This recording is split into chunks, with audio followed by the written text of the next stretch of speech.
Cumprimento a todos com a paz do Senhor. Aqui estamos de pé, vamos ler a palavra. 1 Samuel, capítulo 22, versículo 5. Enquanto os irmãos procuram, quero agradecer primeiramente a Deus por este momento que proporciona para falar a palavra do Senhor. Quero agradecer ao meu pastor presidente, o doutor Elias Cardoso, por esta oportunidade, pastor. Muito obrigado por poder falar com os casais, com as mães e os pais nesta ocasião. Meu pastor, me permita, eu quero ser um tanto quanto pedagógico nesta instrução, nesta palavra. 1 Samuel capítulo 22, versículo 5. Porém, o profeta Gade disse a Davi: não fiques naquele lugar forte, vai e entra na terra de Judá. Então Davi saiu e foi para o bosque de Herete. Amém. Pode sentar, meus queridos.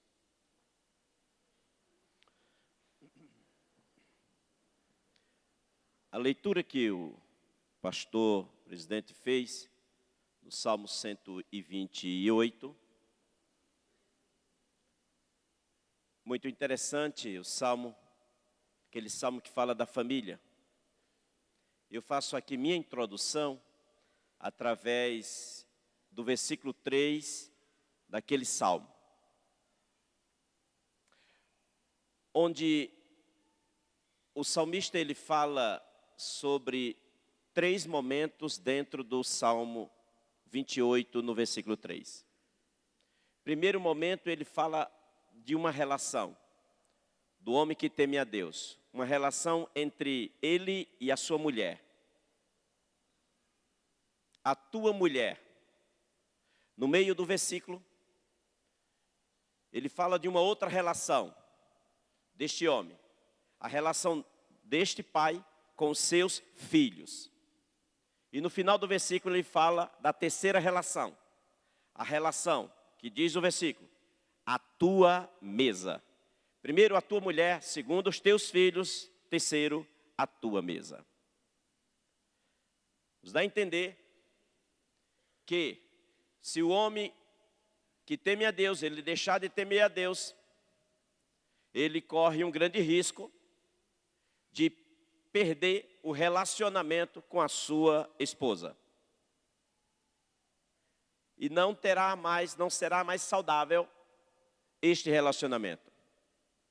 Que estará na mesa, estará de frente um para o outro, estará compartilhando. No segundo momento, os filhos que rodam, estão ao redor, estão próximos, poderão deixar de estar próximo.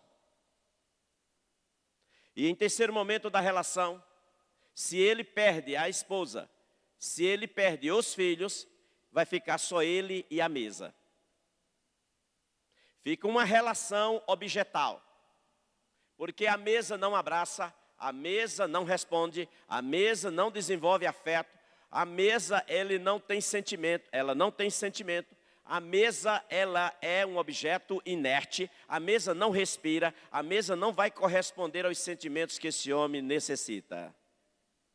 Portanto, é para se ter cuidado nas relações primeiras que falamos, para não ficar só ele e a mesa. É um desastre você ver um homem se comunicando com uma mesa. Nada legal, nada bom. Mas pode estar debaixo do mesmo teto, todos, mas os afetos estão muito distantes um do outro.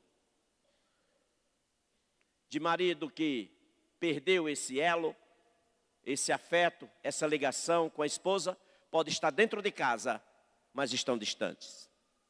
Assim mesmo com os filhos, debaixo do mesmo teto, mas distante um do outro. E o que este pai, o que esta mãe, poderá estar desenvolvendo na educação, na cultura destas crianças. O adulto que nós queremos para amanhã, nós ensinamos ele nos primeiros passos até os 7 anos de idade. Até os 7 anos de idade, estabelecemos padrões, cultura naquela criança. Depois ela passa por uma fase que é o conhecimento de si, essa explosão hormonal e que acontece na pré-adolescência para a adolescência, que muitas vezes ele não se conhece, não se reconhece. Um dia o adolescente ele amanhece o dia cantando, outro dia ele amanhece o dia, ninguém fale comigo que hoje eu não estou bem. Um dia ele gosta dele, outro dia ele não gosta. Ele olha no espelho e diz, onde Deus estava que fez uma testa tão feia dessa? Olha que boca horrível. Eu queria ter as bochechas como de fulano, eu queria ter as orelhas como de fulano, e não um abanador de fogo como esse. Mas outro dia ele gosta da sua testa, ele gosta da sua bochecha, ele gosta da... O adolescente passa por essa transição, e que na fase da adolescência é próprio, o pé cresce, e o que o cérebro não acompanha, e ele sai batendo nas coisas, derrubando as coisas, batendo em cadeira, em mesa, e ele não tem noção disso. E uma lentidão nele, está com um copo na mão e o copo cai, pergunta se o copo caiu, ele ainda olha, caiu. Estava onde? Em minhas mãos. E por que caiu? Como foi cair? Não sei.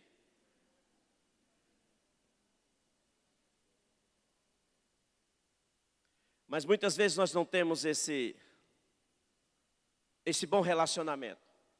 Que nós queremos as coisas no nosso tempo, nós adultos. Queremos as coisas no nosso tempo. E o adolescente tem o tempo dele. O tempo dele. E o nosso time não é o mesmo. Você pode pedir um adolescente para ele fazer uma atividade e ele vai lento, naquela lentidão. Aí você diz, acelera, se eu vou, eu chego lá. Não, mas com mais rapidez. Calma, eu vou. Tem o tempo de cada um. E para falar sobre família, com esse tema... Família, refúgio seguro. Era para ser, meu pastor. Era para ser, meus irmãos. Era para ser, mamãe e papai. Um refúgio seguro. Todas as famílias. Era para ser um refúgio seguro. Mas nem todos conseguem ter. Nem todos os membros, eles validam que o seu ambiente, onde foi criado, é seguro.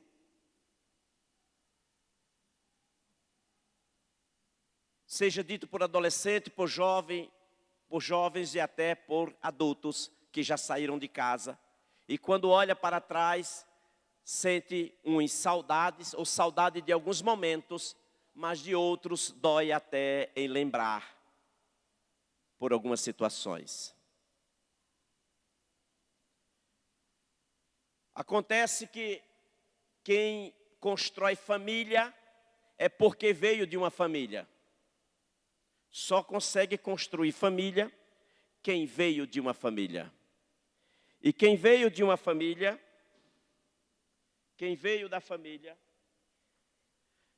é provável que desenvolva naquela família padrões que aprendeu. E por isso que muitas vezes acontece do relacionamento não ser bom. E a maneira de criar também não ser boa. E este menino, aquela menina, cresce, desenvolve e amanhã pode reproduzir o que aprendeu em casa. Como um padrão de repetição do que aprendeu. Mas eu quero falar pelo menos de 2 tipos de famílias. 2 tipos de famílias. À minha esquerda eu vou chamar de família aglutinada. À minha direita eu vou chamar de família espaçada. A família aglutinada é aquele modelo de família e que estão todos juntos, sempre estão se comunicando. Qualquer aniversário, qualquer movimento, eles criam um meio de como se comunicar. Tu traz o refrigerante, tu traz a carne, traz a farofa, e nós precisamos, pode ser um aniversário de boneca, mas todos precisam estarem juntos. Essa é a família aglutinada, que tem prazer de criar condições para estarem juntos. Se não tiver uma data, eles criam. Do nada, eles se organizam e de repente estão todos, a primaiada, os avós, os tios, as tias, estão todo mundo lá. E faz bem, estão todos. Se a família aglutinada, o eu, self, o eu de cada membro desta família é bem pequeno. O eu dos membros da família aglutinada, ele é bem pequeno. Geralmente na família aglutinada, existe um patriarca ou uma matriarca que manda em tudo. Não por ditadura, não por força, mas pelo modelo que essa família foi criada, ela parece que precisa da resposta de alguém. Precisa de uma validação daquele patriarca ou da matriarca. Porque se os membros dessa família fizerem alguma coisa sem informar, eles sentem que estão traindo. A família aglutinada é desse jeito. Gosta de estar junto. Mas a família espaçada é bem diferente desse outro modelo.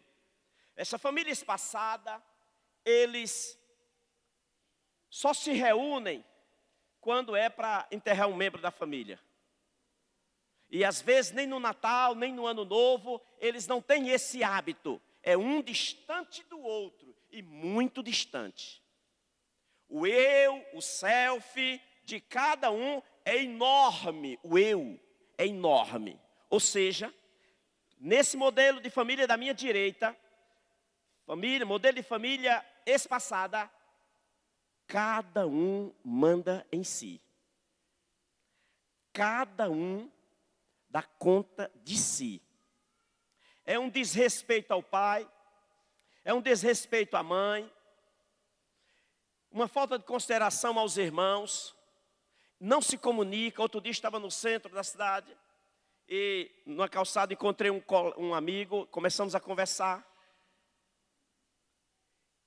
Enquanto estávamos conversando, passou um rapaz, que é amigo dele, conhecido, e ele parou, cumprimentou e disse: manda os parabéns para o seu irmão. Ele disse: por que o parabéns a meu irmão? Ele disse: rapaz, que eu já tentei várias vezes, nunca consegui passar no vestibular para fazer lá na USP. E seu irmão passou, está lá na lista. Aí disse: tá bom, legal. Foi embora.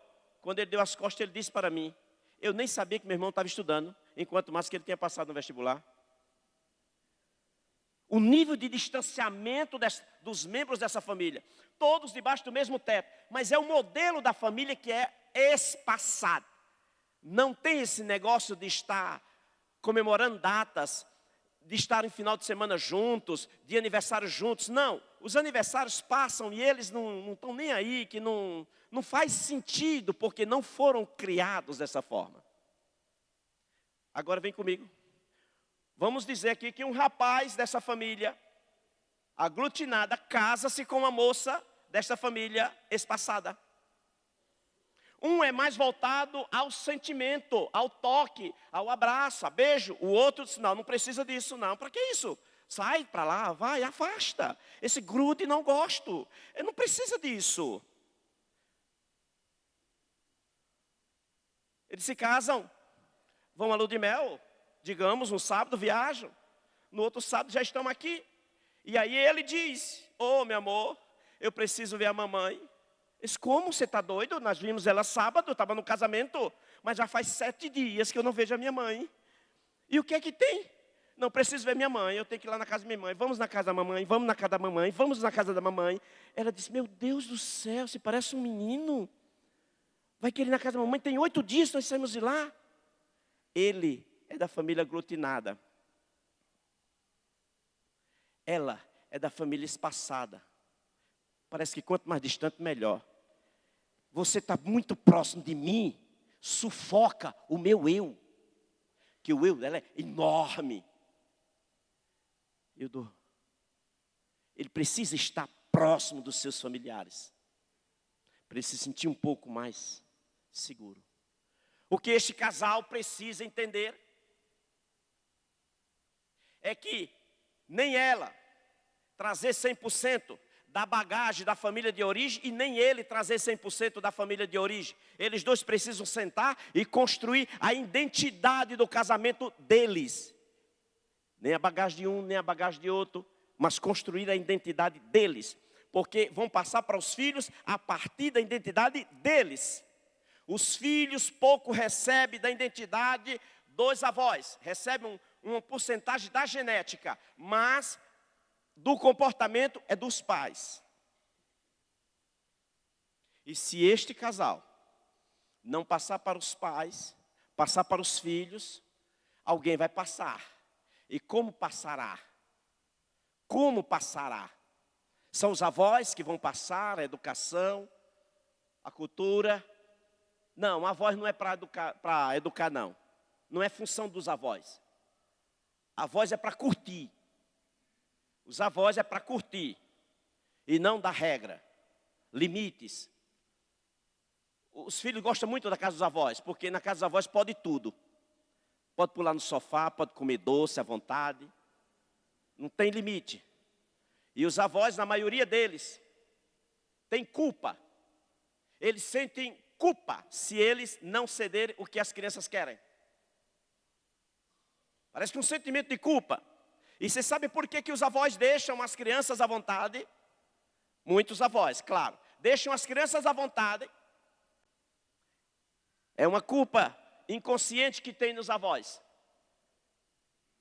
O que eu não fiz com meus filhos, eu não tive tempo, trabalhei demais com meus filhos, agora os netos, as cancelas estão abertas. Aqui pode tudo, meu filho, pode tudo, pode tudo.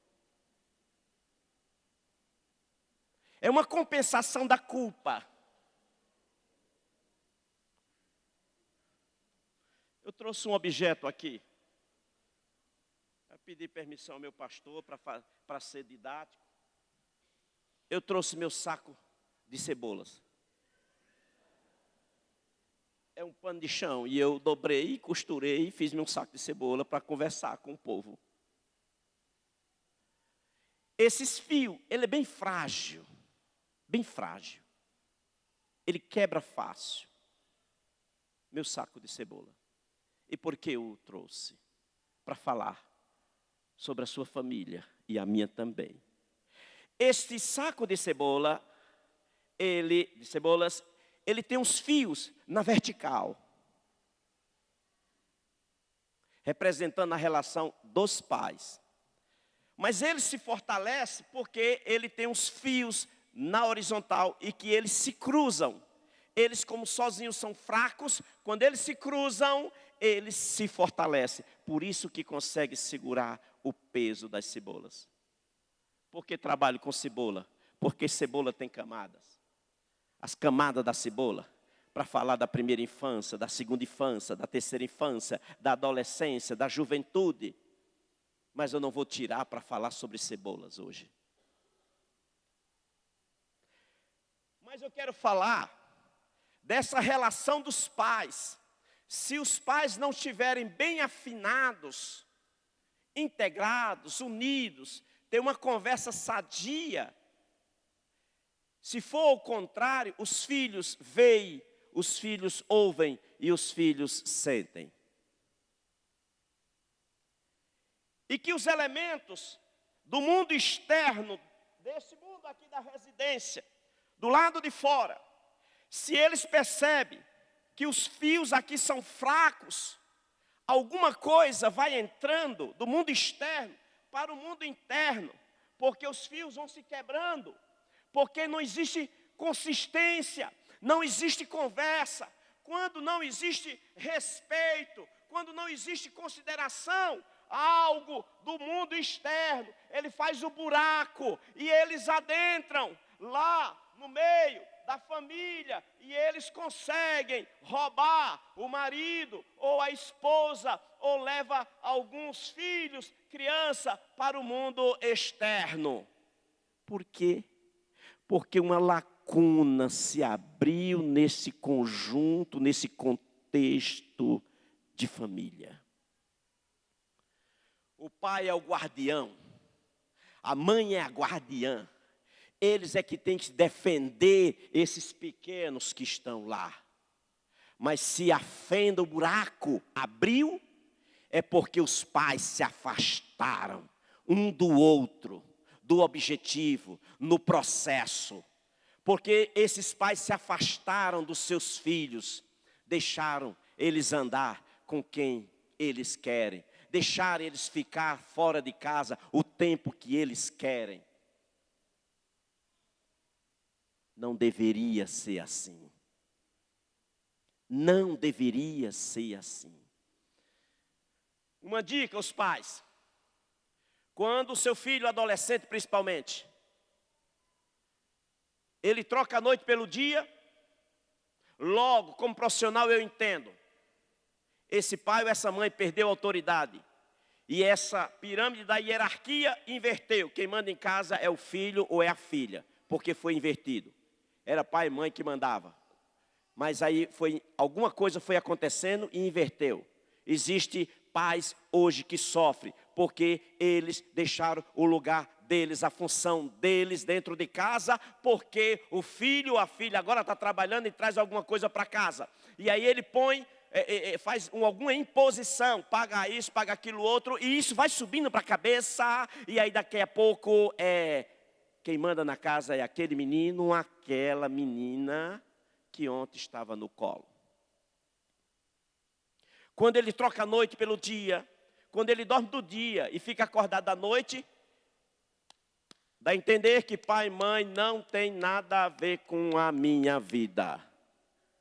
Eu entro no quarto a hora que eu quiser e vou dormir a hora que eu quiser. E ninguém controla o meu notebook, o meu celular e outros aparelhos, não se controla, porque eu estou direto em contato com o mundo, e a internet, e coisa e tal. Essas relações sociais são boas, por um lado. Elas aproximam quem está longe e afastam quem está perto. E em muitos não se tem mais aquele sentar e comer, sentar e conversar, trocar uma ideia, fazer um projeto de família, não. Quando estão juntos e assistindo, talvez o que pode se dizer no momento é: passa a pipoca, nem olha no olho. É uma coisa fria, está se tornando fria, distante, uma coisa da outra. Papai e mamãe, o que é que está vindo do mundo externo e que está entrando no contexto da sua família? E que pode estar afastando estes fios que estão na vertical, afastando os pais, um do outro, ou os pais dos filhos. E os filhos também vão cedendo lugar para que haja uma lacuna, para que eles possam fazer o que eles quiserem. E aqui eu poderia trabalhar essa cebola, abrindo camada por camada e dizendo da faixa etária da criança, e quando ela adoece, e o adoecimento da criança é para unir os pais. Quando acontece? Que a criança em si, ela não tem problema, salvo de ordem genética ou biológica. Como somos seres biopsicossocial, essas três fases precisamos compreender: biológico, psicológico e social, ambiental. Para mostrar que os filhos, espelho dos seus pais. Outro dia, conversando com uma criança de 3 anos de idade. Senta no tatame com ela e vamos fazer um atendimento. E ela me diz tudo que os pais fazem. Inclusive coisas que os pais pensam que eles não sabem, nem imaginam. Depois reúno os pais e digo: vamos conversar sobre isso que o teu filho me disse. Como assim? Foi que me disse. É o que acontece em casa. E aí outro disse: olha, cuida mais da relação de vocês, porque está respingando lá na sua criança, e a tua criança de 4 anos de idade está com angústia muito grande, porque ele não sabe com quem vai ficar. E eu pergunto, com quem vai ficar? Como assim? Eu não entendi. Com quem eu vou ficar? Mas você não está com seus pais? Não, porque daqui a pouco um vai matar o outro. Eu não sei se é a mamãe que vai matar o papai ou o papai vai matar a mamãe. Aí eu já estou indo para a casa da minha avó para eles cuidarem de mim e me levar para a escolinha. Triste um negócio desse. Por causa do conflito dos pais. Os pais brigando e as crianças na arquibancada. Os pais no ringue e as crianças na arquibancada. Esse modelo de família, refúgio seguro, realmente deveria ser seguro. Ser seguro para desenvolver as emoções, desenvolver o relacionamento, desenvolver a relação interpessoal, ajudar na cultura, explicar sobre moral, sobre ética, sobre educação, respeito. Mas as crianças copiam de nós, adultos pais. E por pequenos sinais, eles percebem. Eu tenho uma imagem para mostrar para você. E veja o que é que você vê nessa imagem. Por favor, irmão, poderia soltar a imagem? Eu vou deixar 1 minuto para você fazer a interpretação desta imagem. O que ela significa, o que é que você consegue enxergar nessa imagem?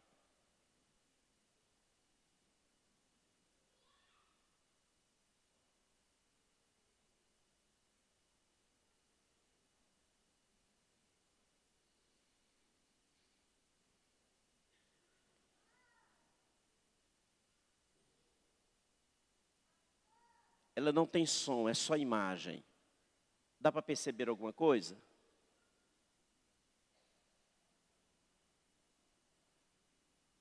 O que é que você percebe? Quem me ajuda?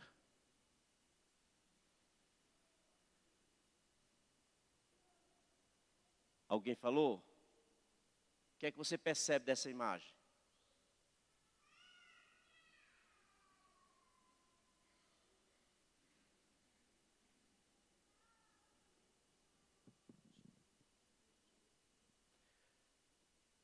Quem está olhando para a tela, percebe que desse lado de cá tem uma pessoa curvado?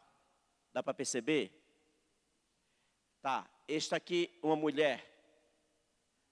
O artista quis representar isso. E desse outro lado um homem.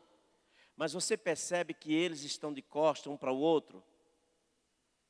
Os adultos de costas, um para o outro. Parece que estão meio como se quem está com raiva, está afastado. E as crianças dentro de cada um deles querendo se comunicar. Todo adulto tem uma criança dentro de si. Às vezes ele aparece, às vezes não aparece.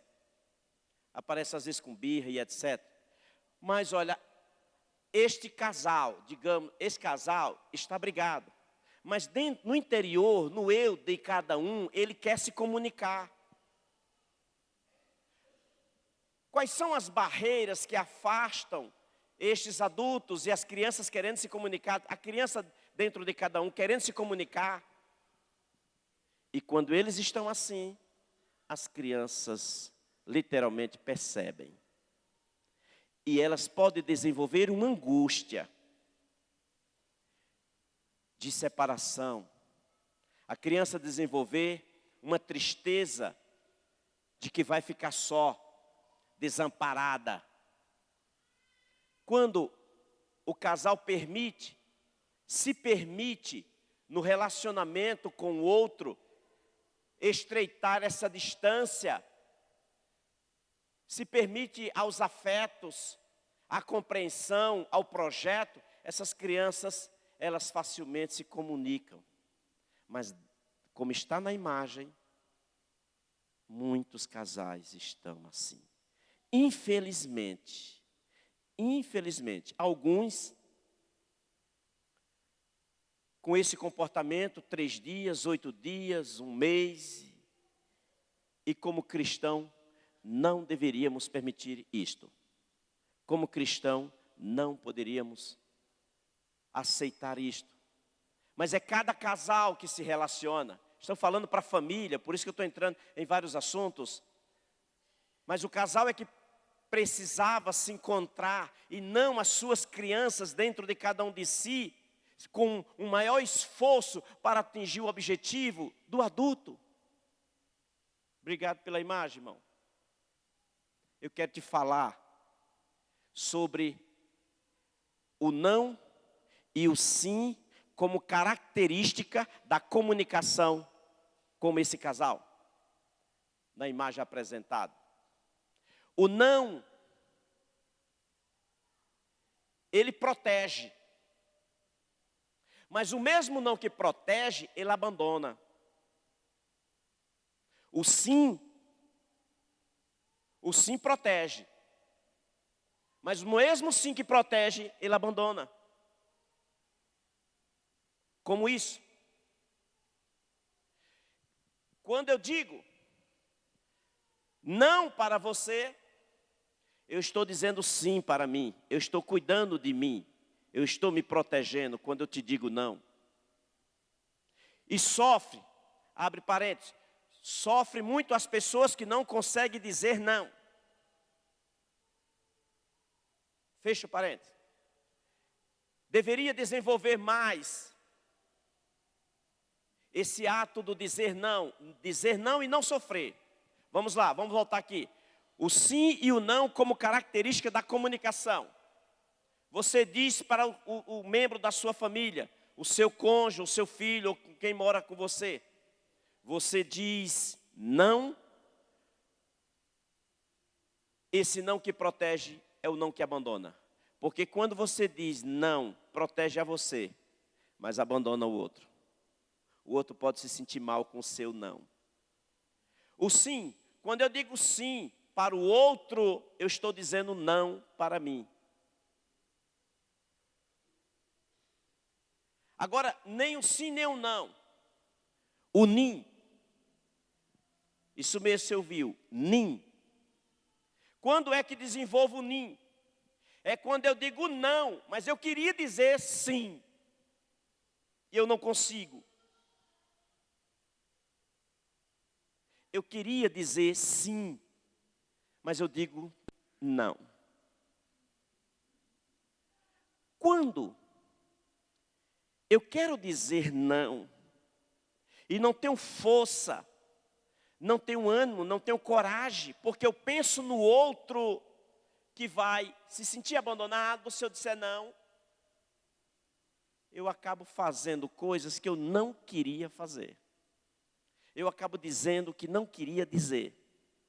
Eu acabo emprestando o que eu não queria emprestar. Eu acabo dando o que eu não queria dar. Acabo fazendo o que eu não queria fazer. Mas com receio de que o outro, recebendo um não, vai se sentir abandonado, pensando no outro e não pensando em mim, aí eu cedo. Como é que eu fico com um sim que fica comigo? Não é um sim que acolhe. Pode ser um sim que maltrata. Um sim que me alfineta. Um sim que me destrói. Na relação do casal, isso acontece. Na relação dos pais com os filhos, também acontece. Na relação dos filhos com os pais, também acontece.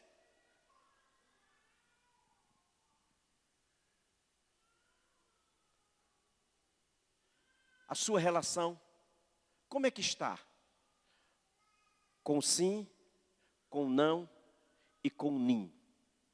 Tem pais que eles não conseguem dizer não para seus filhos, suas crianças. E o não destrói. Não é que o não só destrói, não. O não também educa.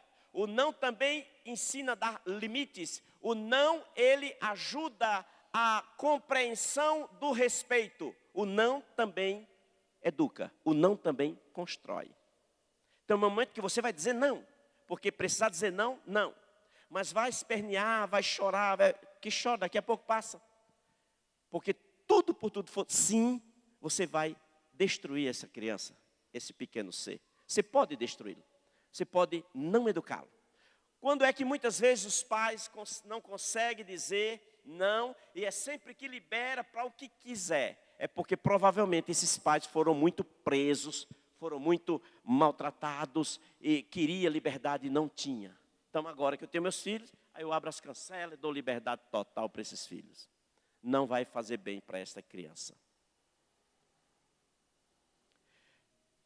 Assim, você que tem esse medo, pode entender que você é um problema, pastor. Tem pessoas, homens e mulheres, que ela acha que ela é o problema do casamento. Ela é o problema da família. Ela é o problema da sua empresa. Ela é o problema do seu negócio.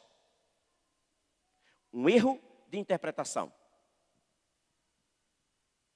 O problema é do problema. O que nós precisamos aprender é dar uma volta no problema.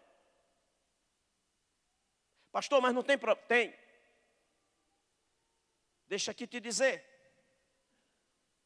Para que alguém que se sinta culpado de tudo ou de quase tudo e sempre carrega culpa. A minha pergunta é, você como membro da família e que veio hoje para o primeiro dia falar sobre família, você se sente culpado das coisas que acontecem com você, com o seu casamento, com os seus filhos, com a sua família? Você tem uma facilidade para sentir-se culpada ou culpado? Quando uma família, ela cria, inventa um bode expiatório, desculpa a expressão, ela cria a família que inventa. Um membro da família, intitulam aquele membro como é o calo no sapato dessa família. Fulano de tal não presta. Fulano de tal é a vergonha dessa família. Quem nomeia isto é a própria família. É porque existe um problema ou problemas e que a família no todo não dá conta, ela nomeia um que é para todos atirarem pedra naquela pessoa. E essa pessoa está cheia de rótulos e tomando várias pedradas e ela diz, realmente eu não presto. Realmente eu não vou ter uma profissão, realmente eu não vou casar, realmente eu não vou ser ninguém na vida. Aí a pessoa pode encher a cara, pode tomar baseado, ele pode dar trabalho a esta família para compensar as pedradas que vocês me deram. Interessante. Se aquele membro desaparecer, interessante. A própria família cria um movimento para pôr outra pessoa no lugar. Inconscientemente se faz isso. Parece que aparece um mais fraco, não sei o que acontece. Mas a própria família cria uma dinâmica para pôr um no lugar. E isto é bom se falar. Para quem está neste movimento, falando sobre família, neste movimento, já se perceba. Agora, essa é regra, pastor? Não é regra. Se uma família, ela conhece um caminho, ela conhece uma verdade, e ela vai de encontro a este comportamento, ela pode se salvar. A pessoa não ficar no lugar do outro. E ajudar os membros da família, sabendo disso, a preparar essa pessoa para ela não ficar no lugar da outra. Como é que se faz isso, pastor? Você faz motivando. Elevando a autoestima, valorizando a outra pessoa, e não já procurar um meio, diz, você realmente é igual a fulano, você realmente não presta, você realmente não faz nada, nada dá certo, tudo que começa você não termina, você não dá certo, eu não sei nem como você casou, porque, em outras palavras, não era nem para ter casado, e você vai aceitando isso, você vai colocando isso na sua cabeça. Quando você põe demais na sua cabeça, há uma tendência de você querer fazer aquilo que está incomodando lá dentro. Quantas vezes pessoas aqui não ouviram lá dos seus pais, lá no passado, você não vai dar para nada, você não vai ser nada, você vai ser um maconheiro, como dizia na época, você vai ser um mau elemento, Você não vai ter uma profissão, você não vai casar, você não vai ganhar dinheiro, você vai ser uma prostituta, você vai ser uma jogada. E quantas pessoas puseram isso na cabeça e não se encontraram mais? Qualquer coisa de errado que acontece, bem que meus pais falaram, bem que meus avós me falaram, bem que... E aí aceita isso como uma verdade universal e absoluta. Não é verdade. Quem tem sua boca diz o que quer, você aceita se você quiser.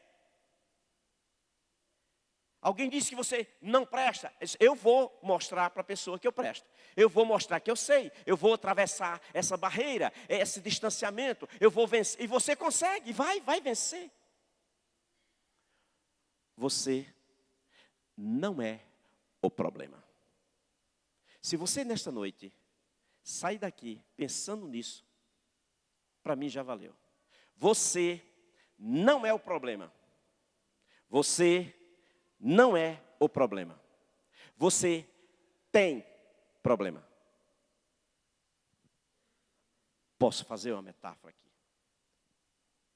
Esta caneta. Como é que você chama isso aqui? Bocal? Fica aqui, bocal. Como é que você chama isso aqui? Como? Carga. Fica aqui, carga.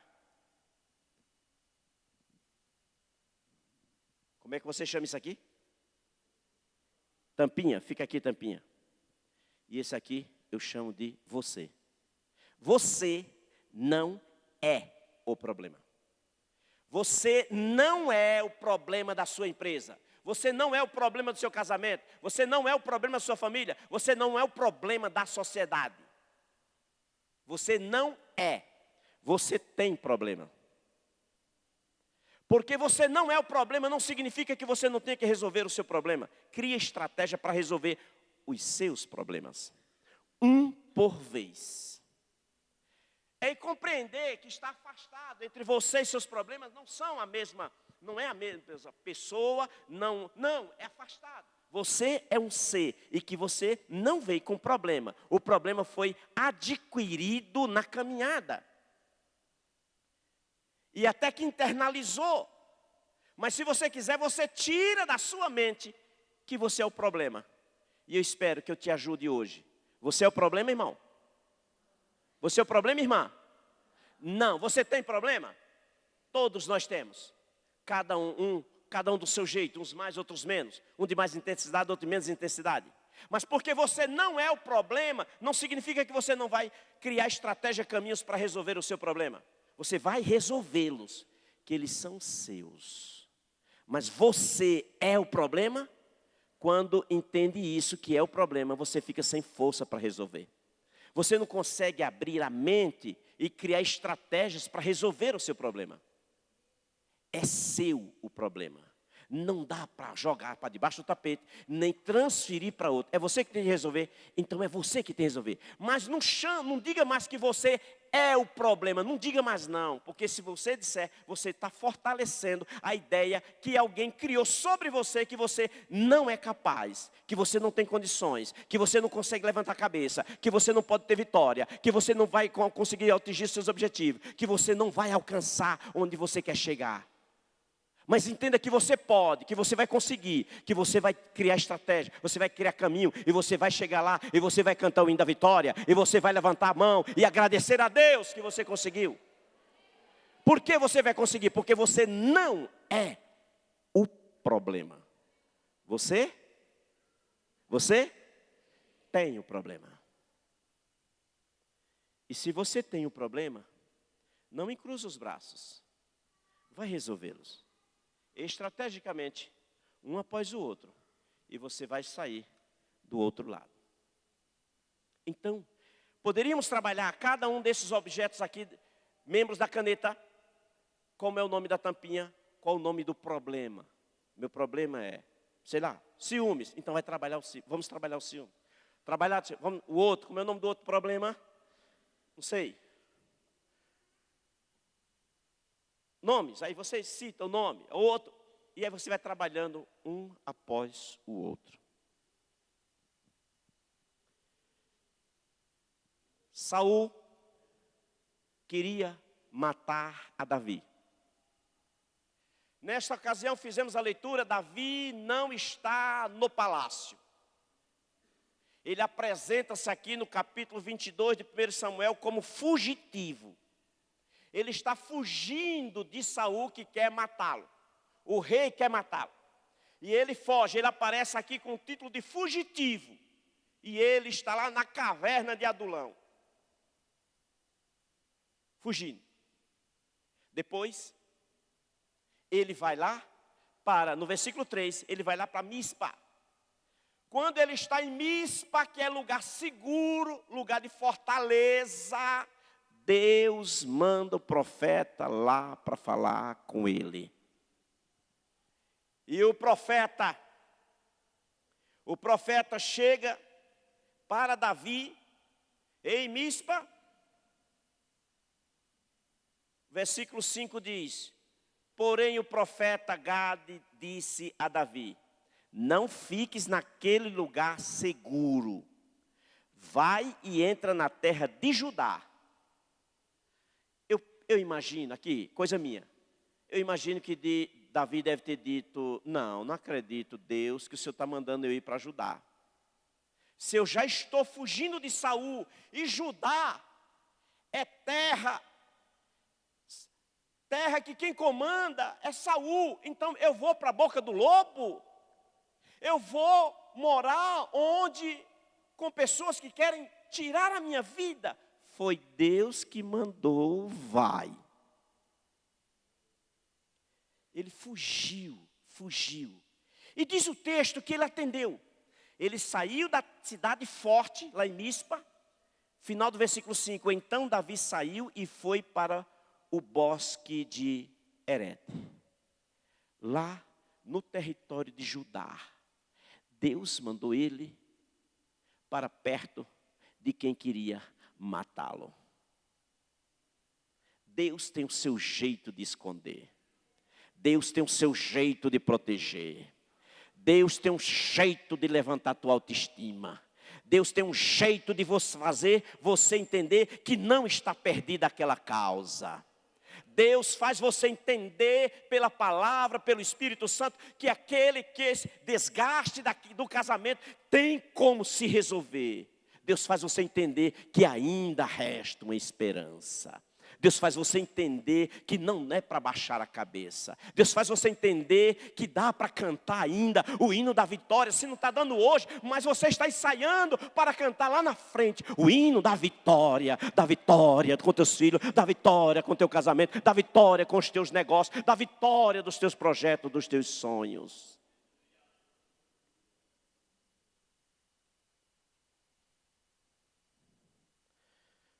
Uma pessoa estava bem desesperada, não acreditava mais, estava para fazer uma tolice com outra pessoa, e a encontrou,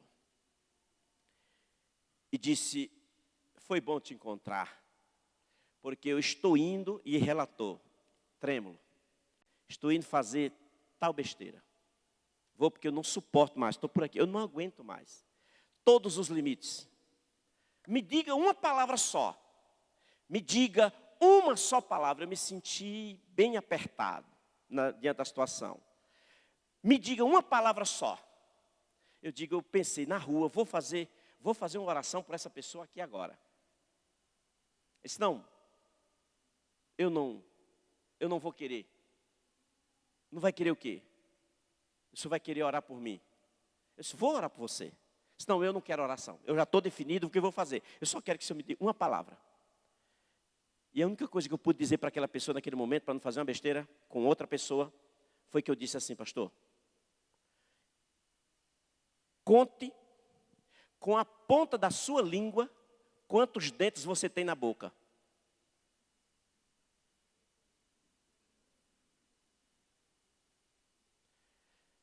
Deu um tempo.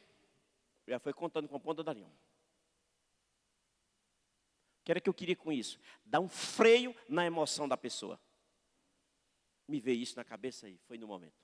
Conte com a ponta da sua língua quantos dentes você tem na boca. Passou um tempo. Depois ela me disse: 25.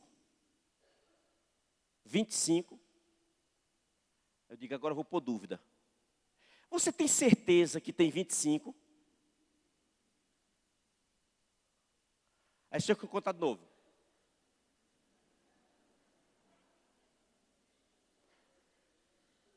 E aí? Deu 24 ou foi 26? Eu estava botando obstáculo. 24, 26. Eu estou na dúvida, deixa eu contar de novo. Tem 25 mesmo. Então, pus a mão no ombro e saí conversando. Você já imaginou? Se tivesse 24, fazia diferença? Se tivesse 26, 28 dentes na sua boca, fazia diferença? Que diferença fazia? Você acha que você ia mastigar, e eu caminhando, você acha que você ia mastigar melhor, ia comer mais rápido? Como seria isso para você? E se você só tivesse 5? Ah, assim não, 5 não dá para nada, 5 é banguelo. E tá, eu vou conversando e consegui dar um freio na emoção da pessoa. E aí aquilo foi passando. Negócio é o momento. Se conseguir dar um freio, tira a pessoa daquela intenção. Desfoca, muda. Quando a pessoa está contando com a ponta da língua os dentes, ela mudou o pensamento. O pensamento está agora na ponta da língua. Concentra-se para não se perder. E quando eu pus dúvida nos números dela, eu sei lá quantos dentes tem. Quando eu pus dúvida, aí ela foi contar de novo, eu fui ganhando tempo, isso foi acalmando.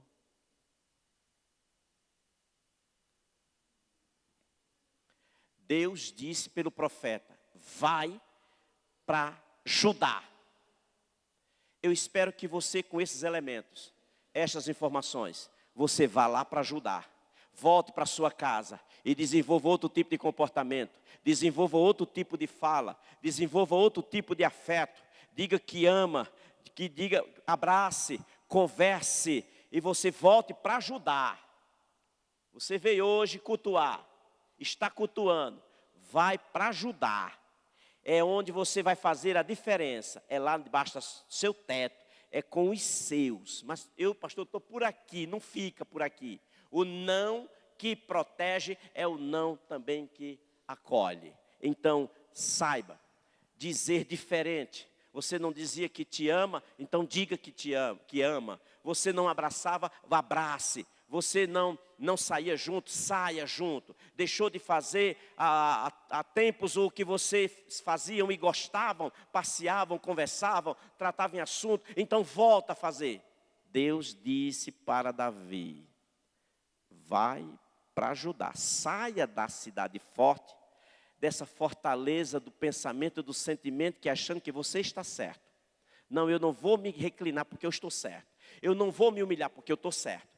Então, essa certeza, Deus disse para Davi, tu pensas que estás na cidade forte. Eu digo para você, volta para Judá. Mas estão querendo me mandar, volta para Judá.